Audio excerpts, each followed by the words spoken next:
This podcast is presented by Regions Bank. You're chasing your goals, and it's up to you how you want to get there. Let Regions Bank coach you with financial tips that fit your everyday grind.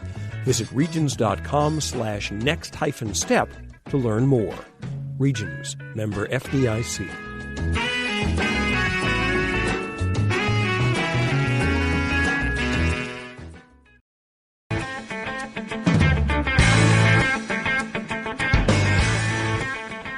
And welcome to the Super Bowl edition of the AP Top 25 College Football Podcast. I'm Rob Maaddi, AP Pro Football writer based in Philadelphia. I'm here on Radio Row in Miami for our final show before the San Francisco 49ers and Kansas City Chiefs face off Sunday in Super Bowl 54. Ralph Russo will be back next week, and throughout the offseason for the College Football Podcast, we have a star-studded lineup for you on this episode. The original GOAT, Joe Montana, joins me.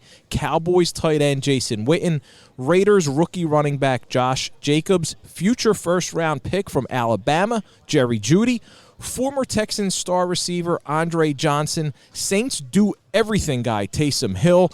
Gary V is here. Gary Vaynerchuk. Katie Couric also stopped by. And I also spoke to one of the Navy pilots who will lead the flyover after the national anthem on Sunday. So let's kick it off.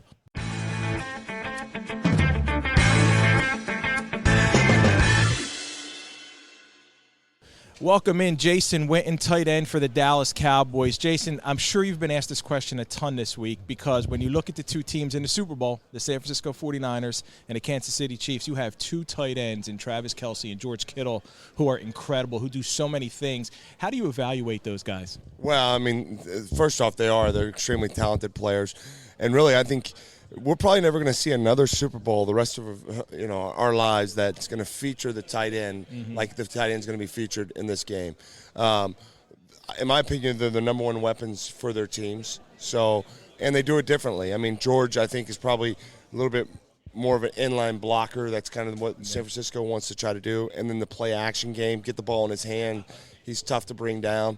And then Travis on the other side just has such great feel and comfort level between Patrick Mahomes and him, and just ability to find the open spot, and sometimes that's not teachable. You just got to be able to do it. And so both of them are dynamic players, great for the position, and deserve all the credit they're getting right now. How do you look at the evolution of that position, the tight end position, because it's becoming a bigger and bigger part of the offense, and you're a huge part of that because you're one of those guys who was heavily featured in the offense, and do you take pride in being someone who maybe is somewhat of a trendsetter at that position? Yeah, I do take a lot of pride in that. I mean, I feel like the position has completely evolved over the last 15, 20 years, and I mean, Tony Gonzalez deserves a lot of that credit.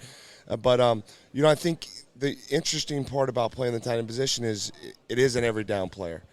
Is the consistency that it takes to do it as a blocker and as a receiver. And that's not as easy as you think. And so, it's something that I try to hang my hat on. And, I know nowadays more and more players are trying to do that. What was this season like for you? I mean, you took the year off. You're doing Monday Night Football. You're doing this. You're on the other side of the media. First of all, did you enjoy that? I did. I mean, I think even though it's football, it's different. It's a different career. So I enjoyed being around so many talented people. There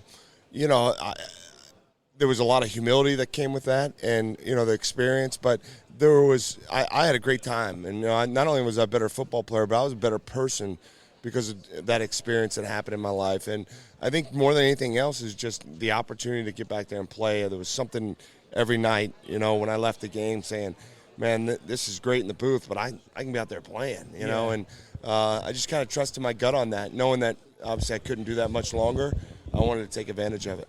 How disappointing was the season the way it finished out in a NFC East that was really up for grabs, and you guys lost out to the Eagles in there. Obviously, it cost Jason Garrett his job, and nobody wants to be part of that. I'm sure you have a close relationship with him. How disappointing was that for you guys? Very disappointing. I think more than anything, it's just not only did we underperform, but we had multiple opportunities. Philly was struggling too, so the division was wide open. And, when you have that many opportunities, you just feel like if we can just get in, because at times we played at a really high level. It just wasn't consistent enough. And, when you don't win, changes come. And it's tough to see that happen to Jason and a lot of the coaching staff, but that's the reality of this business, So that was disappointing, 8-8, for that talent level and that football team, we definitely underperformed. Have you made a decision about next season yet? I haven't, not yet. I've been trying to go through it because I know I can't retire again and come back and play. So just very diligent. I mean, Brett Favre did it, right? Yeah, that's right. That's right. Michael Jordan. Yeah, so just trying to be very diligent in that process. I feel like I'm leaning towards playing. Okay. And I still got some time till I make that decision. And it would be with the Cowboys, of course. Yeah, well, ideally, but I mean, look, a lot of changes happen in the league, Yes. so you never know. Jason Witten, thank you so much for joining us, and we really appreciate it. And good luck in the future, man. All right, thank you, man. bless. Appreciate it.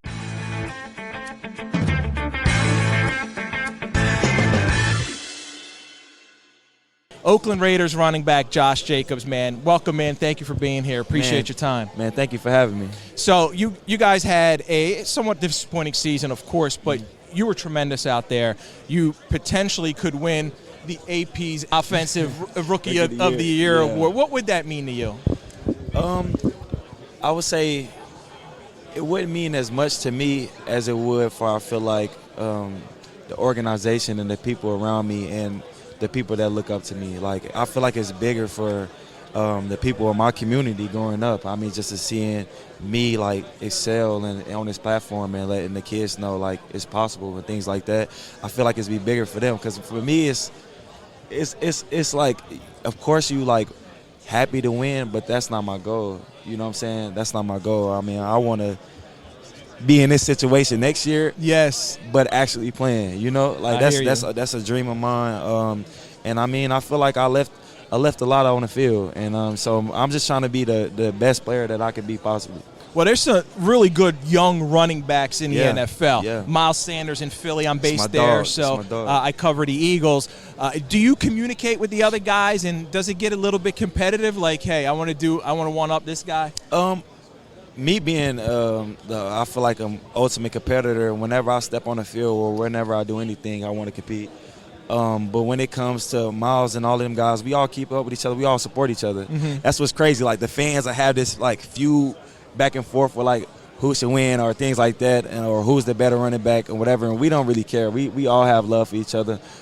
He was actually with me last night. Miles? Yeah. Okay. So, I mean, we all it's a family. Nice. Well, I like that, and you sound like a really humble kid, and I think you're rooted in your faith. How important is that for you to keep you grounded at this professional stage? Man, it's literally the key. It's literally the key to success. I mean, for me, like, I know I wouldn't be here without my faith. I know different things the lifestyle that I was around in the environment. Wow. That I know that, like, it's no way I could be here without it. Well, I appreciate that, man, about you. You're here on behalf of Sleep Number. Yes, sir. I've been telling Cassie, everybody over there, right, I need me a Sleep Number. Bro. You going to hook it up. Tell me about how much do I need that, man? Look, I'm trying to tell you, literally life-changing. Yeah? Like, for real. Like, I always had, like, problems sleeping. Okay. Like, growing up and things like that, man, I sit on my bed and I'm out. Wow. Like, literally, it's that comfortable. You can adjust it, like, when my shoulder was hurting and things like that. I could literally lean the bed up to a comfortable position and everything. I have my sleep number setting is 35. And it's just like every day, man, you get that refreshing sleep. You know what I'm saying? Like, when you wake up and you like, I got energy, like, I'm ready to, I'm ready to get started in the day. And I'm not saying that only because I'm endorsed by them or nothing, but it's literally like, that's the truth. You know what I'm saying? I'm sold, man. I got to get me one. Hey, listen, I'll see you tomorrow walking on the red carpet. I may know. I don't know. I mean, this is the AP. I don't know. Well, good luck, man. Thank you, man. Appreciate it. Thanks for having me.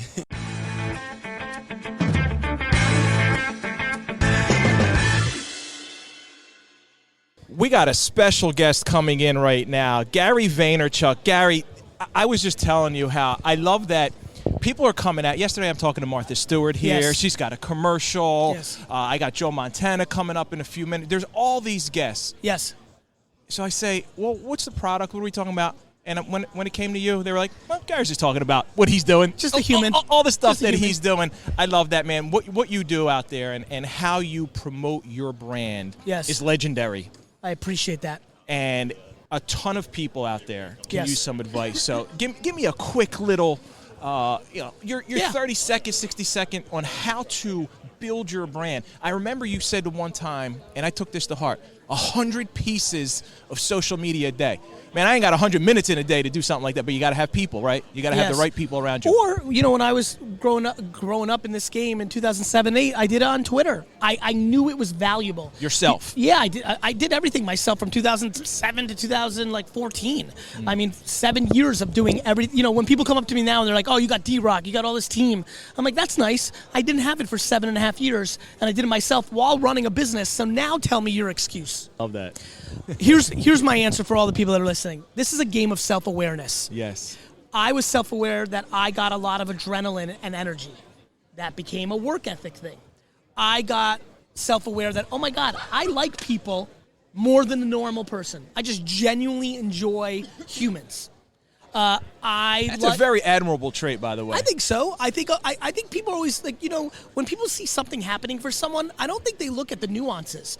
One of the reasons I've grown so much in social is every piece of content I put out, I'm focused on what's in it for them, not what's in it for me. Everybody's going to be at Super Bowl here and take photos of celebrities, fancy parties they're at, and it's a me. Look at me, right? Yeah, nobody on what? And so what? Your community on the other side is getting FOMO and feeling bad.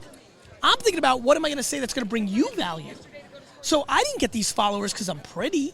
I got these followers because I'm bringing value to people, and that's a big focus of mine. I love that, man. But for everybody who's listening, the number one way you will grow your social media or anything in life is self-awareness. Do you know who you are versus who you wish you were? I wish I was playing in this game Sunday. A long time ago, I learned I was more likely to own the team that played this Sunday. Well, let's talk about that for a little Please. bit. Because if you had an opportunity to own a team, you're a diehard New York Jets fan. That's right. Unfortunately for you, they're not here. The No. 49ers are here. The Chiefs right. are here. Yes. What are your aspirations? Are those realistic for you to Yeah, own an NFL team? Yeah, they're very realistic. I think that I will own the New York Jets. And how hard are you pushing to make this happen? Extremely. I sold 30% of my very large company to Stephen Ross, the owner of the Dolphins, to get in the family. I am the partner in the Call of Duty esports team, the Minnesota Rocker, with the owners of the Minnesota Vikings, the wonderful Will family.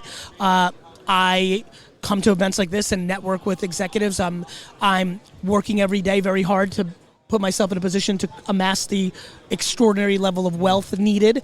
I put out content every day that I'm going to do it, and have now gotten probably millions of people excited about the narrative of maybe me one day accomplishing it. I'm putting professionally. It's what I spend my time on. Professionally, every move I make, whether subtle or obvious, is in chase of buying the New York Jets. Well, as a guy who wants to buy the New York Jets, what do you think of the franchise quarterback that you guys have in Sam Darnold? I wish everybody listening and you knew how often I have not been excited about the quarterback in place. This is by far, by a country mile, the man that I most believe in that has ever been the quarterback, maybe besides my delirious optimism around Browning Nagel as a youngster. So I think if you look at the offensive line play in Sam's first 2 years, I think there's a lot to be excited about. Well, did you go back to the Pat Ryan years, Ken I do. O'Brien, I Richard love you. Todd I a little love bit? you. Richard Todd was my first quarterback, number 14. Pat Ryan played in the Chiefs playoff game in '86 that we beat the Chiefs in for a hurt Ken O'Brien. So yeah, I'm hard. I mean, I've watched every single snap since 1982. Well, I'm based in Philly, and I cover the Eagles, so I remember the Rich Kotite years, and when he brought Pat Ryan in, the one year that Randall got hurt, and he had Jim McMahon, and he got hurt, and he got Pat Ryan off a construction site to come play a game, and they couldn't. That's a good job by you, brother. I remember that very well. Tell me about your involvement in esports. I own the Minnesota Rocker team with the Wilfs. I'm the minority owner. I'm very passionate about it. It's a Call of Duty team. We had the kickoff last weekend in Minnesota. The league is very, very vibrant and healthy on its starting point.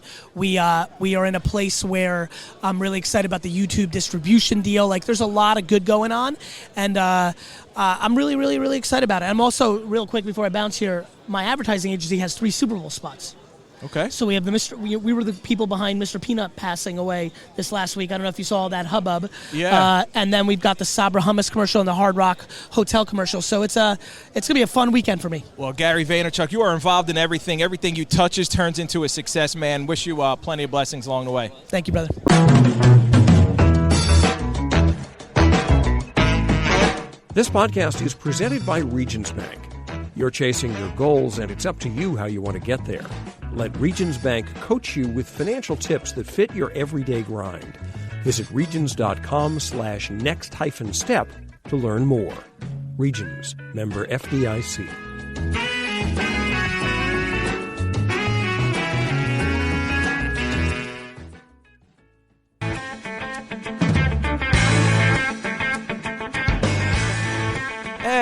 Welcome back to the Super Bowl edition of the AP Top 25 College Football Podcast. I'm Rob Maaddi. Katie Couric is a TV personality, journalist, author. I spoke to her co-stars Lily Singh and Busy Phillips earlier this week about the Super Bowl ad they starred in, and now Katie is here. There's so much excitement with this commercial for Olay.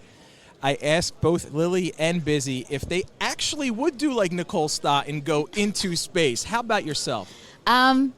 You know, if I were in good enough physical shape, I think I would.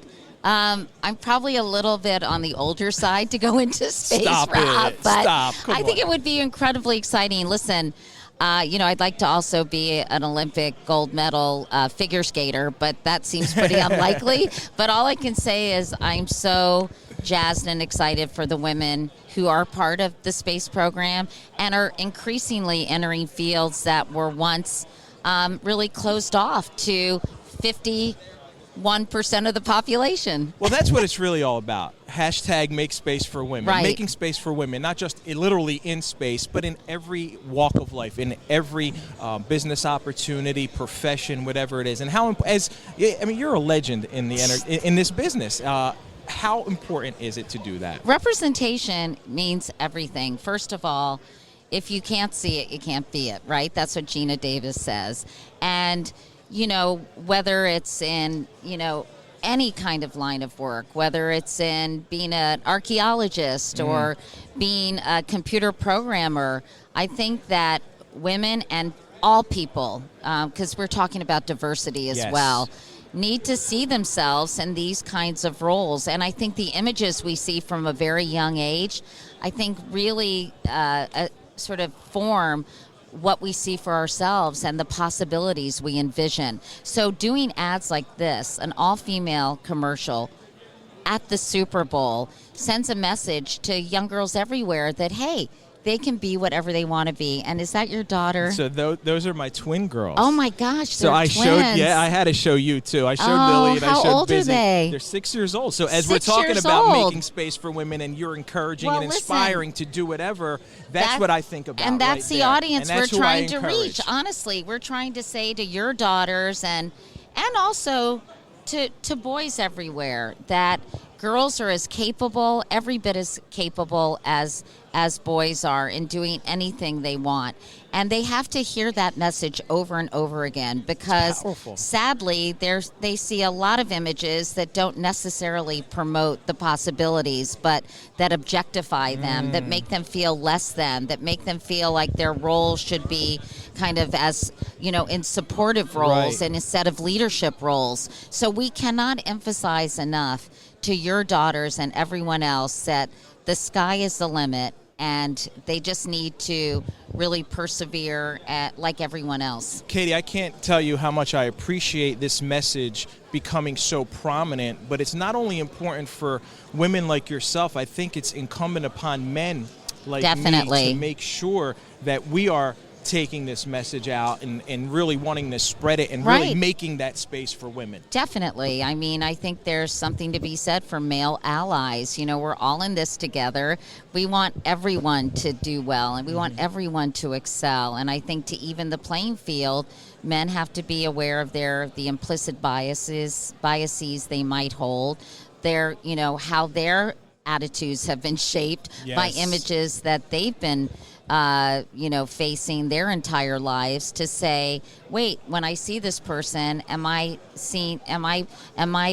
basically putting limitations on their potential, or am I really mentoring them as I would mentor a male colleague? So, I think you're right. This is good for everyone. I know you had some numbers you wanted to share. Some important numbers. I would definitely give you that opportunity. Well, I think it's really interesting that while college-educated women make up half the workforce, only 28% or in fields like technology. In high school, women make up just 23% of high school AP computer science exam takers, and women of color make up less than 4% of those taking AP computer science. And then when it comes to college, women comprise just 19% of students who receive degrees in computing. 19%. Wow. Women of color less than 2% of people getting those degrees. So it's sort of insane. And leadership, women make up just 5% of leadership positions in the tech industry.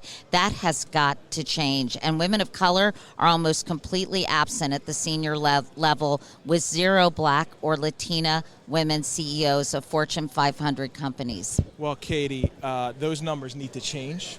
What you're doing is very powerful. Well, thank you. I enjoy all your work, and I love the fact that you guys are spreading a message like this. Well, so and thank you for giving us an assist. And for those cute girls I'm seeing on your computer screen, what are their names? Alexia and Melina. Well, you let me know what Alexia and Melina think of the Olay commercial and if it inspires them. Well, I got to tell you something funny, because coming right up is Joe, right? Yeah, I love Joe Montana. I grew up as a huge Joe fan, wanting to name Melina Montana. Oh, my really? wife wouldn't go for it. She wouldn't go for it. Well, I'm super excited to introduce your next guest, Rob. Go Joe for it. Montana. Joe, come thank on you, Katie. down. So, Joe, I was just telling Katie that I grew up, first of all, I grew up in Philly. So I was a huge Randall Cunningham fan. I remember the game where you guys were down 28-10 in the fourth quarter at the Vet against Buddy Ryan's defense. You remember what happened? You threw 4 touchdown passes in the fourth quarter? Yeah, I couldn't forget that. I mean, we started off the game, everybody was talking about how physical they were and that we couldn't play with them. And I think in the first series, they blitzed or something, and I hit Jerry Rice for 60, 70 yards. I'm going, wow, this might be easier than I thought. And then for the rest of that game till late into the fourth quarter there, I don't think I picked myself up off the ground more times in a game than that. Oh, Buddy brings that blitz. Yeah, I know. So, and then we finally made some plays at the end. John Taylor makes a great catch and run down the sideline. And I still remember the last play, though. All we needed was a first down to win, and we ran a little read route by the halfback, and he was sitting there wide open. And you watch our video from the sideline shot, and I throw a go to Jerry Rice, and you could see Bill Walsh's eyes go like, what are you doing? And luckily for me, he caught it for a touchdown, and when I got to the sideline, he goes, "You're so lucky that was a touchdown." Well, I tell you that because I went from being a young kid watching that, hating the 49ers and the success that you had, into having so much respect for who you were as a player that when my wife was pregnant with twin girls, I said one of them is going to be named Montana. And my wife is born in Egypt, doesn't know anything about sports. She moved here when she was 15 years old. Here, I'll show you a picture of her right there. Right. That's my wife. She nixed it, Joe. I couldn't name her Montana. We settled on Melina. You got to go with the boss. Right? Yeah, exactly. They always win. Absolutely, no doubt. So we went with Melina. But, man, it is a pleasure to have you here. When you look at these two teams, you look at the 49ers, you look at the Chiefs, you played for both of them, you know the history. You really can't lose, right? No, you can't. How are you going to handle it emotionally? I'm just going to enjoy have a cold beer or two and watch the game. Actually, it's going to be fun because we're doing myself, Brett Favre, and Drew Brees are going to do a simulcast for Fox on streaming. Really? On the internet. Yeah, over the game. So that'll be fun. So just be the three of us sitting in a booth somewhere. I like that. Yeah, well, it'll be fun. Yeah, and for me, I got ties on both sides and wants for both sides to win. And like I said, my team will win. Well, you got Favre, you said Drew Brees, right? Yep. 3, and I know you hate this conversation. I'm not going to have this conversation with you. The conversation always starts with you when we talk about the greatest of all time. But what advice would you have for a guy like Tom Brady right now who may be entering free agency for the first time in his career? I mean, even Joe Montana, who was Tom Brady's hero, switched teams. Yeah. Could you imagine Tom in a different uniform, and what would you tell him? The transition always, isn't always as easy as you think. And for me, it was actually a lot easier, mainly because I went to a great organization, great fan base, great teammates. We should have gone to another Super Bowl there. Yeah. And Paul Hackett was my offensive coordinator in San Francisco for a while and during our 84 Super Bowl. So he was now the offensive coordinator there. So different terminologies that were being used, but pretty much similar style of offense. And unless they give him full reign over the offense, all he's done for that area and that team and that organization, I don't know, maybe there's inner workings going on behind there that nobody knows about, and maybe that's why he wants to leave. And he has to make his own mind up and what's best for him, and that's the best thing I can say. You got to do at that stage, do what you think is best for you. But in retrospect and looking back, I wish they would have given me the opportunity to stay instead of kind of making me make a decision to leave San Francisco. Well, it had to be obviously a difficult decision. It's going to be a difficult decision for him. When you look at the way the NFL has evolved since you played, the numbers are crazy, right? Yeah. And it's like Madden numbers. It's insane. How do you think that 49ers, with the legends that you guys had, could play in the offenses of today? Yeah, everybody can always say that. And you look at, we had some great guys on the outside, and giving Jerry Rice and John Taylor free reign down the field or release, so. You can't get bumped, you can't get touched. You can stand there and not know that you're not going to get smacked in the face, and it becomes a different game, no doubt, for the quarterbacks. And if you talk to those guys at the level that have played on both sides before that started, and even Tom said it to some of the guys I know, and Drew is like, oh yeah, it's easier. It's not. Don't get me wrong. The position is still not easy, right? But when you're playing at that level, to take that portion away from them, have to worry about it is, because that used to be what was the divider between the guys who could play and who couldn't. Yeah. Can you stand there, knowing the guy 3 feet away from you is going to smack you and drive you into the ground behind you? Can you make an accurate throw? And that now that they take that portion away from the game, and becomes a little different for those guys. Well, absolutely, no doubt. Joe, you're here on behalf of Tide.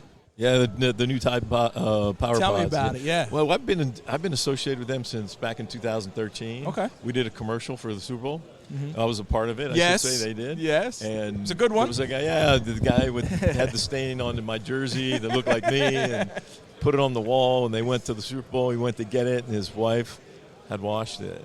And with it's creative. I like that. Yeah, no, one. It's pretty fun, and it's been fun to be a part of it. And now we're back. They're back again with something new coming out for the Super Bowl. Right, you got any and the new secrets Power you Pods want to will share? get rid of all those old stains. No, I can't share anything. You can't tell us. Okay. Can't tell. We'll just have to tune in. You have to make tune sure in we see it. And make the sure Super you Bowl. see it.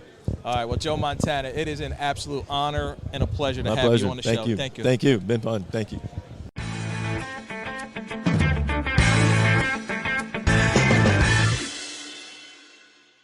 Back on Radio Row, and joining me now is wide receiver Jerry Jeudy, who's about to.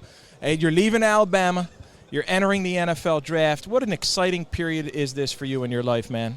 It's very exciting. It's something you dream of as a kid. So now that it's finally here, it's like it feels so surreal. But, I'm just here enjoying the moment, enjoying the process, and looking forward to see what happens.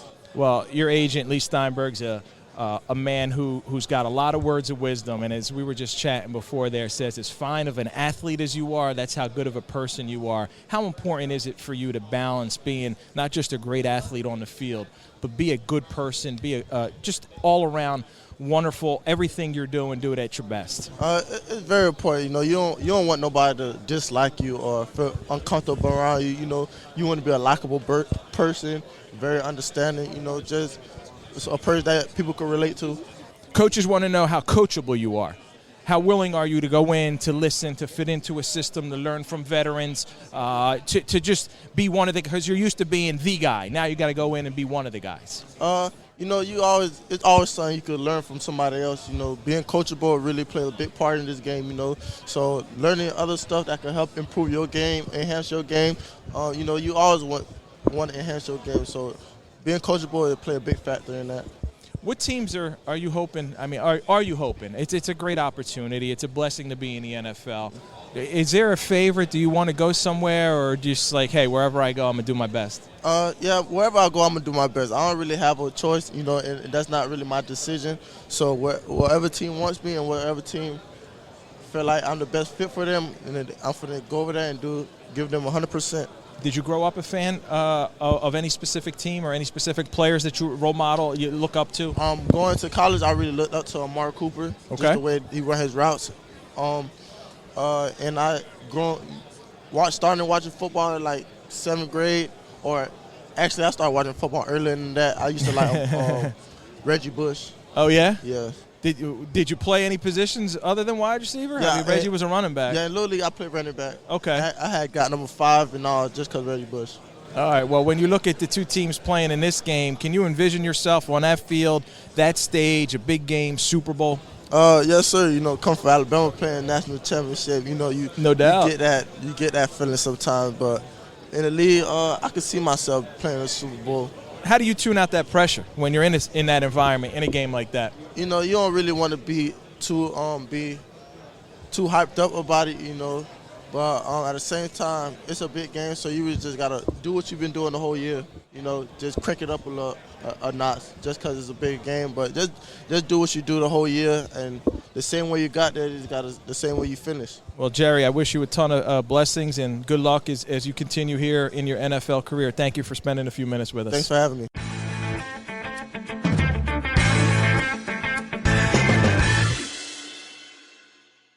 I've got another special guest joining me now, former Houston Texans wide receiver, also played a season with Indianapolis and Tennessee, Andre Johnson. Man, I'm looking at your numbers. 1, 2, 3, 4, 500-plus yard seasons. You got incredible numbers. So you know what they do here the night before the Super Bowl.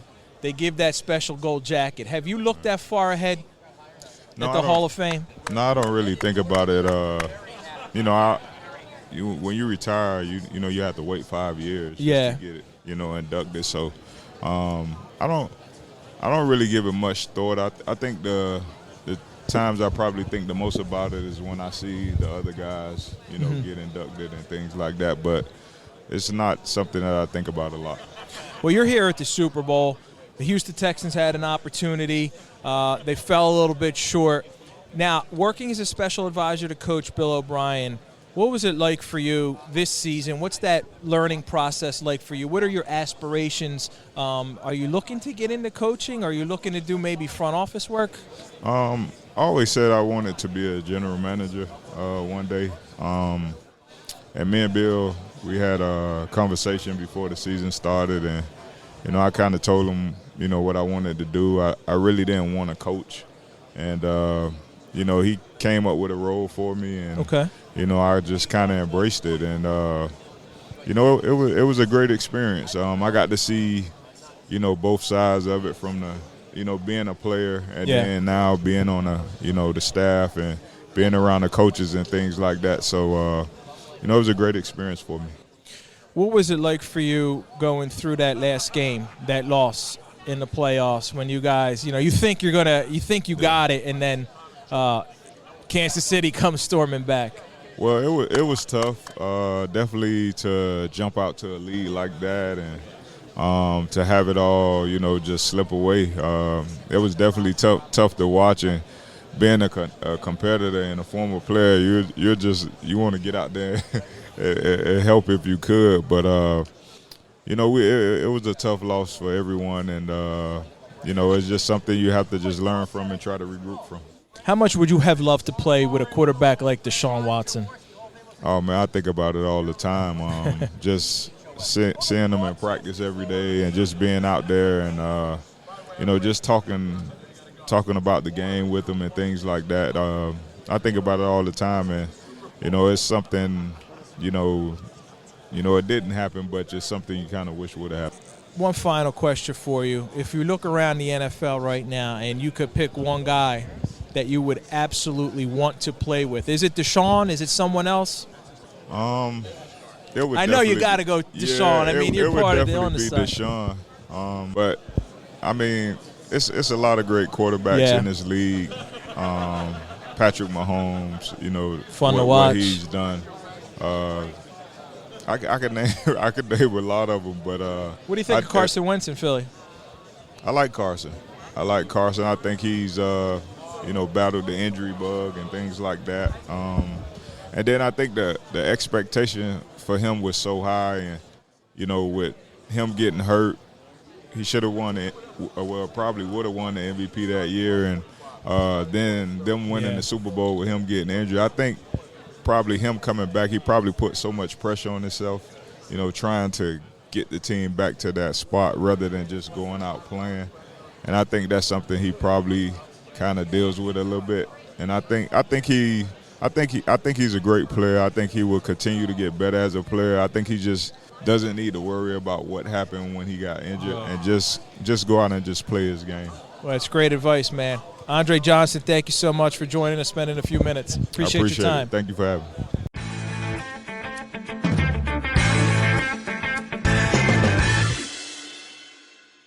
So from Hall of Famers, entertainers, celebrities, to my first time interviewing one of the guys because of all the jobs that day that have to take place on that field, the entertainment, the athletes, the media, everything.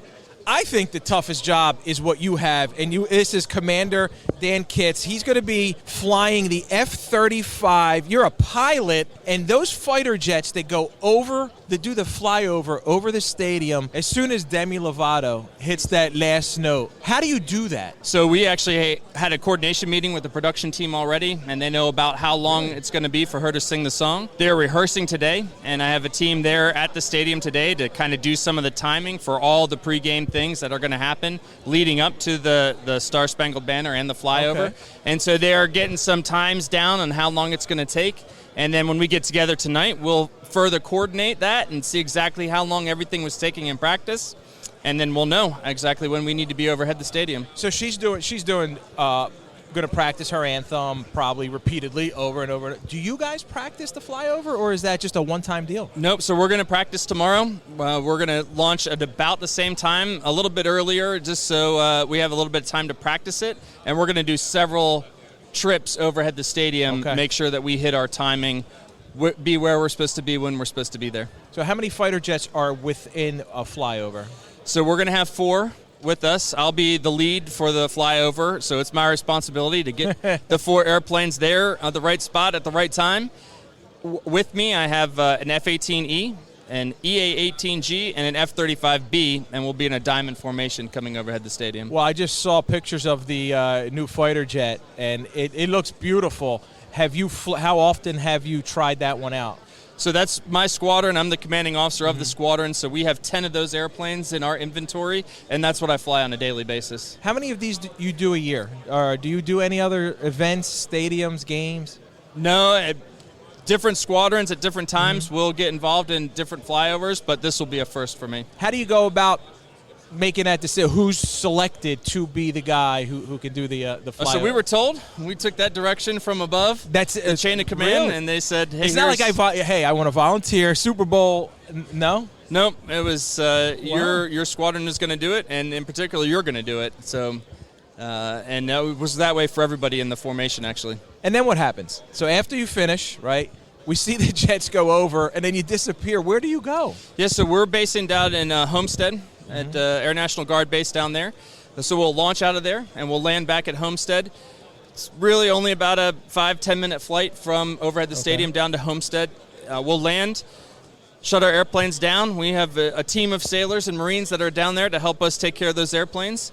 And then we'll get in a vehicle, and we'll get up to the stadium. Oh, you will come back with a police escort back to the stadium so you can watch the game. Yeah, and they're going to introduce us at some point in the stadium. Okay, that's very cool. Well, Commander Dan, really appreciate your time. It's a very interesting thing, man. I've never had an opportunity to talk to one of you guys, and I think it's super cool, and wish you the best of luck out there. I know you're going to nail it, man. Rob, it's a pleasure. Thank you. Thank you.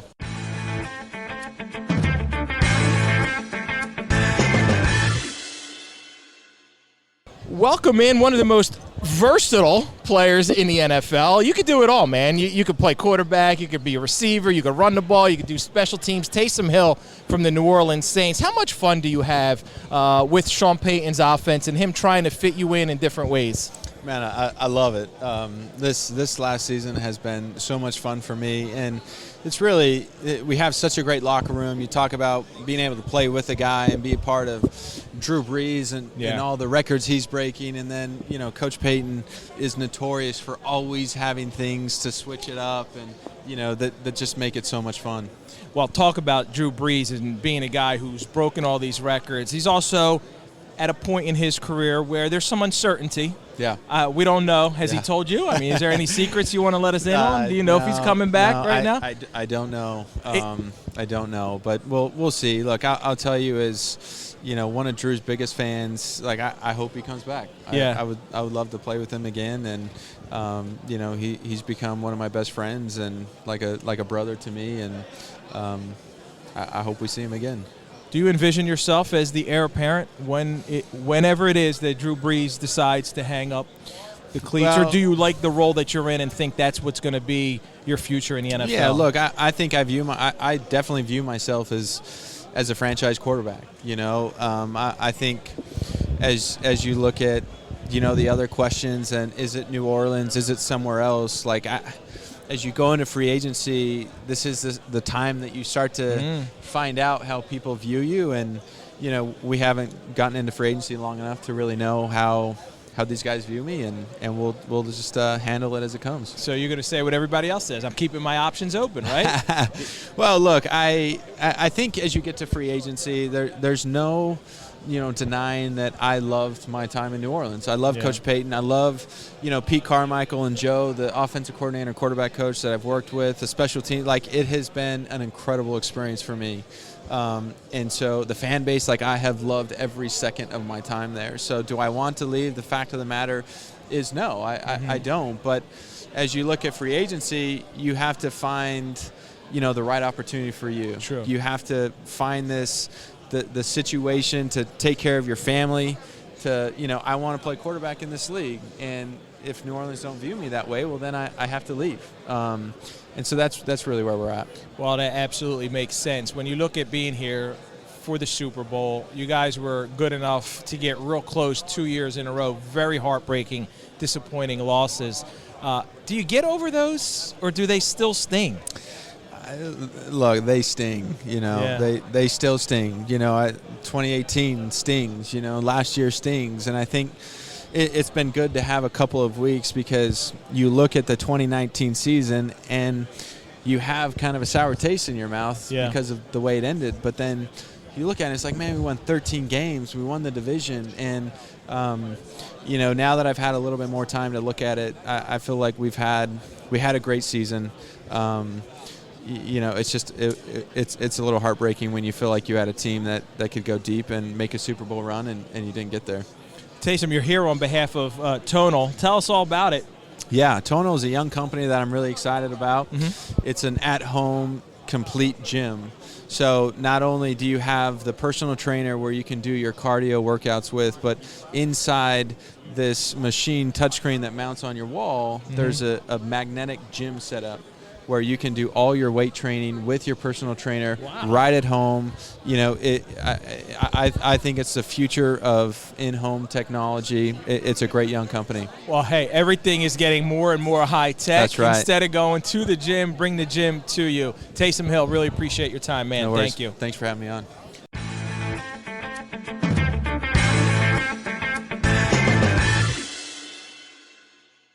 That's it for the Super Bowl edition of the AP Top 25 College Football Podcast from Radio Row. I'm Rob Maaddi. I'll be back for a post-game show after the 49ers and Chiefs face off on Sunday. Enjoy the game.